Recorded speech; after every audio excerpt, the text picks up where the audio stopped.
പ്രിയപ്പെട്ടവരെ, നമ്മളൊക്കെ ഓർക്കും, നമ്മളൊക്കെ ചെയ്ത പാപങ്ങൾക്ക് അതിനെല്ലാം നമ്മളെ ശിക്ഷിക്കുന്ന ഒരു ദൈവമാണ് നമുക്കുള്ളത് എന്നൊക്കെ ചിലർ ചിന്തിക്കാറുണ്ട്. വലിയ വേദനയിലൂടെ കടന്നു പോകാറുണ്ട്. എന്നാൽ പ്രിയപ്പെട്ടവരെ, വലിയൊരു അനുതാപത്തിലൂടെ വന്നു കഴിഞ്ഞാൽ നമ്മുടെയൊക്കെ ജീവിതങ്ങളിൽ മാറ്റമുണ്ടാവുക എന്നുള്ളത് സ്വാഭാവികമാണ്.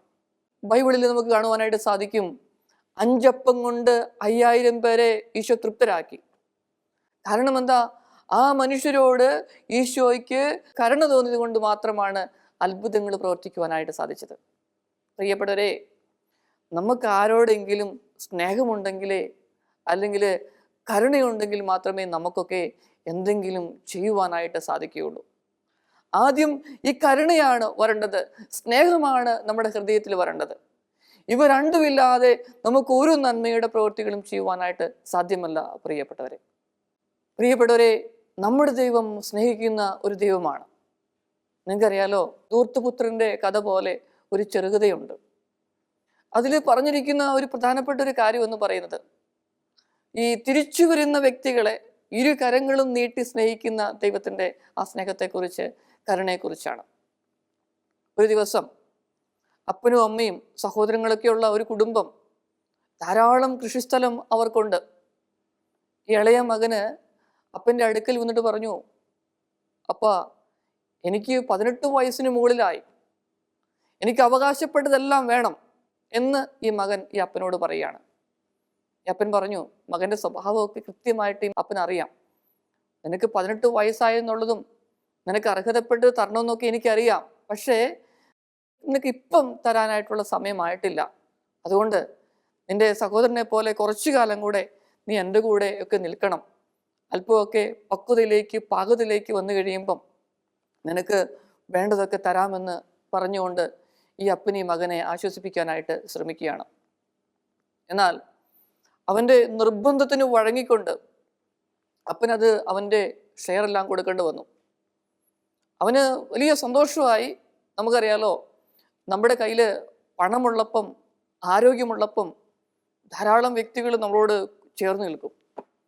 പണവും ഇല്ല, ആരോഗ്യവും ഇല്ലാത്ത അവസ്ഥ വന്നു കഴിഞ്ഞാൽ നമ്മുടെ കൂടെ നിന്നവർ പോലും നമ്മളെ ഉപേക്ഷിച്ച് പോകുന്ന ഒരു രംഗം. ഇതാണ് ഈ മകൻ്റെ ജീവിതത്തിലും സംഭവിച്ചു. അവൻ്റെ പണമെല്ലാം, സമ്പത്തും ആരോഗ്യമെല്ലാം പെട്ടെന്ന് തന്നെ തീരുകയാണ് ചെയ്യുന്നത്. അവസാനം ഒരു കർഷകന്റെ വീട്ടിൽ അഭയം തേടുകയാണ് ചെയ്യുന്നത്. അവിടെ അവന് ഈ ധൂർത്തപുത്രനെ പോലെ തന്നെയുള്ള ഒരു രംഗമാണ് അവിടെ ആ കഥയിൽ ചിത്രീകരിച്ചിരിക്കുന്നത്. അവനിങ്ങനെ ജോലി ചെയ്ത് മടുത്ത് തളർന്ന അവസ്ഥയിൽ തൻ്റെ പിതാവിനെ കുറിച്ച്, അവിടെയുള്ള ജോലിക്കാരൊക്കെ സുഭിക്ഷമായി ജീവിക്കുന്നതിനെ കുറിച്ചൊക്കെ അവൻ ഓർത്തു. എന്തായാലും ഒരു കാര്യം ചെയ്യാം, അപ്പനൊരു എഴുത്തെഴുതാം. അന്നത്തെ കാലത്ത് ഇന്നത്തെ പോലുള്ള മൊബൈലോ ഫോണുകളോ ഒന്നും ഇല്ല. ഒരു എഴുത്തെഴുതി, പ്രിയപ്പെട്ട അപ്പ, ഞാൻ ആകെ വേദനയിലാണ്, വിഷമത്തിലാണ്, ഞാൻ തിരിച്ചു വരുവാനായിട്ട് ആഗ്രഹിക്കുകയാണ്. ഞാൻ ചെയ്ത് തെറ്റാണെന്ന് എനിക്കറിയാം, ഞാൻ തിരിച്ചു വരികയാണ്. അപ്പൻ എന്നെ സ്നേഹിക്കുന്നെങ്കിൽ ഒരു കാര്യം ചെയ്യണം. നമ്മുടെ വീടിന് മുറ്റത്ത് വലിയൊരു മരമുണ്ടല്ലോ, ആ മരത്തിൽ ഒരു ചുവന്ന റെഡ് റിബൺ കെട്ടണം. അടുത്ത ആഴ്ചകളിൽ ഞാൻ അതുവഴി ഒന്ന് പാസ് ചെയ്യും. ഈ മരത്തിൽ ചുവന്ന റെഡ് റിബൺ കെട്ടിയത് എൻ്റെ ദൃഷ്ടിയിൽ കണ്ടാൽ അതിൻ്റെ അർത്ഥം അപ്പച്ചൻ എന്നെ സ്വീകരിക്കും എന്നുള്ളതാണ്. ഞാൻ വീട്ടിലേക്ക് വരാം, ഞാൻ അടങ്ങി ഒതുങ്ങിയൊക്കെ അപ്പച്ചൻ പറയുന്നത് പോലെ ഞാൻ ജീവിച്ചു കൊള്ളാമെന്ന് അവൻ എഴുതുകയാണ് ചെയ്യുന്നത്.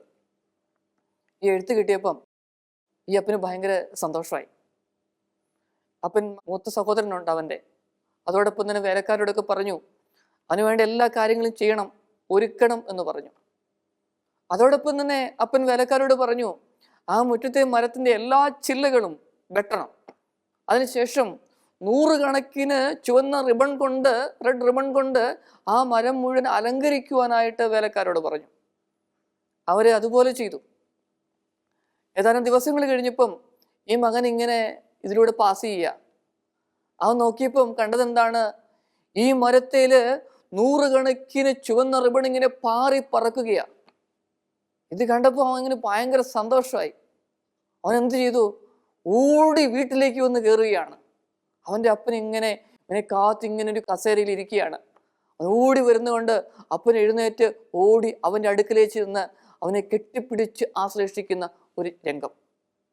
ആ സമയത്ത് ഈ മകൻ അപ്പനോട് ചോദിക്കുന്ന ഒരു ചോദ്യമുണ്ട്.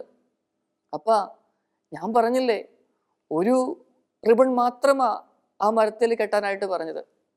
അപ്പൻ എന്തുകൊണ്ടാണ് ഒരു റിബണിന് പകരം 100 കണക്കിന് റിബൺ ഈ മരത്തിൽ കെട്ടിയിട്ടത്?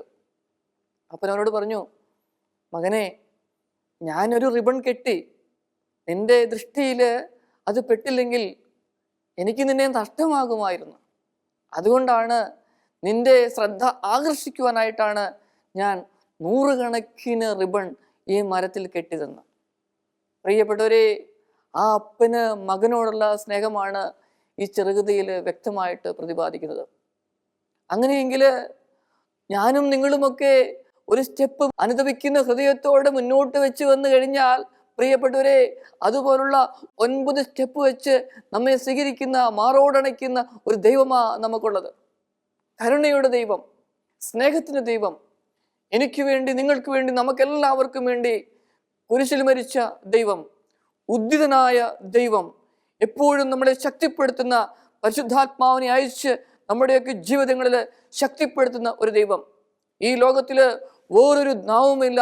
കർത്താവായ ദൈവത്തിൻ്റെ നാമം മാത്രമാണ്, യേശുവിൻ്റെ നാമം മാത്രമാണ് മനുഷ്യരക്ഷയ്ക്കുള്ളത്. പ്രിയപ്പെട്ടവരെ, ആ നാമത്തിൽ ആശ്രയിച്ചു കഴിഞ്ഞാൽ ജീവിതത്തിലെ തഴക്ക ദോഷങ്ങൾ മാറും, ജീവിതത്തിലെ രോഗത്തിൻ്റെ അവസ്ഥ മാറും, ജീവിതത്തിലെ ബന്ധന മേഖലകൾ മാറും. ആ നാമത്തിന് മാത്രമേ നമ്മെ ശക്തിപ്പെടുത്തുവാനായിട്ട് സാധിക്കുകയുള്ളൂ. പ്രിയപ്പെട്ടവരെ, അതാണ് ദൈവത്തിൻ്റെ കരുണ. ആ ദൈവത്തിൻ്റെ കരുണയിലേക്ക് തിരിച്ചു വരുവാനായിട്ട് സാധിക്കട്ടെ എന്ന് പ്രത്യേകമായിട്ട് പ്രാർത്ഥിക്കുകയാണ് ചെയ്യുന്നത്. ഇനി ഈ ദൈവത്തിൻ്റെ കരുണ നമുക്ക് സ്വീകരിക്കാനും സ്വീകരിക്കുന്നത് നമുക്ക് കൊടുക്കുവാനും സാധിക്കണം. പ്രിയപ്പെട്ടവരെ, എങ്ങനെയാണ് നമുക്കത് നമ്മുടെയൊക്കെ ജീവിതങ്ങളിൽ ചെയ്യുവാനായിട്ട് സാധിക്കുക? പ്രത്യേകിച്ച് ദൈവകരുണയുടെ തിരുനാൾ ആചരിക്കുന്ന ഈ ദിവസങ്ങളിൽ എങ്ങനെ എൻ്റെ പ്രിയപ്പെട്ടവരോട് കരുണയോടുകൂടെ പെരുമാറാനായിട്ട് സാധിക്കുമെന്നതിനെക്കുറിച്ച് ചിന്തിക്കുന്നത് നല്ലതാണെന്ന് എനിക്ക് തോന്നുന്നു. മിക്ക വീടുകളിലും, പ്രത്യേകിച്ച് ജീവിത പങ്കാളികൾ ഒരു 2 പേരും ജോലി ചെയ്യുന്നവരാണ്. എന്തെങ്കിലും ഓഫീസ് ജോലികളോ അല്ലെങ്കിൽ എന്തെങ്കിലും രീതിയിലുള്ള ജോലികളൊക്കെ ചെയ്യുന്ന വ്യക്തികളാണ്. പ്രിയപ്പെട്ടവരെ, എന്നാൽ ഈ ജോലിയെല്ലാം കഴിഞ്ഞ് വീട്ടിലേക്ക് വന്നു കഴിയുമ്പം പണ്ടത്തെ ഒരു കാഴ്ചപ്പാടെന്ന് പറയുന്നത് സ്ത്രീകൾക്കാണ് എല്ലാ ജോലികളും വെച്ചിരിക്കുന്നത്. അവർ പകലന്തിയോളം പാടത്തായാലും ഓഫീസിലായാലും ജോലി ചെയ്യണം. അതോടൊപ്പം തന്നെ വൈകുന്നേരം വന്ന് വീട്ടിൽ എല്ലാവർക്കും വേണ്ടത് വെച്ച് വിളമ്പണം. ഒറ്റയ്ക്ക് അങ്ങനെ കഷ്ടപ്പെടുന്ന നിമിഷങ്ങൾ. എന്നാൽ പ്രിയപ്പെട്ടവരെ, ഈ ജീവിത പങ്കാളികളും മക്കളും ഒക്കെ ഒരുമിച്ച് കിച്ചണിലേക്ക് കയറുമ്പം ആ വേദനിക്കുന്ന അമ്മയെ, ആ അമ്മയുടെ അധ്വാനവും കഷ്ടപ്പാടും ഒക്കെ ഒന്ന് കാണുവാനായിട്ട് സാധിച്ചു കഴിഞ്ഞാൽ, എൻ്റെയും നിങ്ങളുടെയും നമ്മുടെയും ഒക്കെ കുടുംബജീവിതത്തിൽ തന്നെ കരുണയുടെ പാഠങ്ങളാണ് നമ്മൾ അഭ്യസിക്കുവാനായിട്ട് ശ്രമിക്കുന്നത്. അത് വലിയൊരു കാര്യമല്ലേ? തീർച്ചയായിട്ടും ഇങ്ങനെ ചെയ്യുന്ന ഒത്തിരി കുടുംബങ്ങളുണ്ട്. ഞാൻ പ്രാർത്ഥിക്കുകയാണ് ചെയ്യുന്നത്.